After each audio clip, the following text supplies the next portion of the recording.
Hi everyone, welcome to my channel. ఈరోజు నేను cauliflower పచ్చడి చేస్తున్నాను. ఇది సేమ్ చికెన్ పికిల్ లాగానే ఉంటుంది, చాలా బాగుంటుంది. ఇంతకుముందు కూడా నేను ట్రై చేశాను. ముందుగా క్యాలీఫ్లవర్ బాగా కడిగి ఉప్పు పసుపు వేసుకొని గ్యాస్ ముట్టించేసి నీరంతా ఎగిరిపోయేలాగా తేమ ఎక్కడ ఉండకుండా బాగా ఫ్రై చేసుకోవాలి.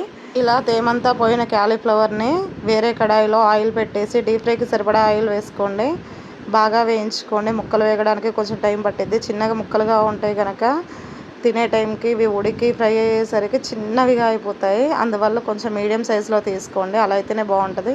ఇలా కొన్ని కొన్ని వేసుకొని వేయించుకున్న తర్వాత అదే కడాయిలో కరివేపాకు వేసుకొని చిట్లనిచ్చి ఫ్రెష్గా నూరుకున్న అల్లం పేస్టు, 2 స్పూన్ల ఆవపిండి మెంతిపిండి, 1 స్పూను వేయించి పౌడర్ చేసుకున్న జీలకర్ర పౌడరు, 1 స్పూను ధనియాల పొడి, పసుపు, ఉప్పు, కారం మీ టేస్ట్కి తగినంతగా వేసుకోండి. ఇవన్నీ బాగా వేగిన తర్వాత ముందుగా వేయించి పెట్టుకున్న గోబీని ఇందులో వేసుకొని సిమ్లో పెట్టుకోండి. నిమ్మరసం వేసుకునే వాళ్ళు చల్లారిన తర్వాత వేసుకోండి.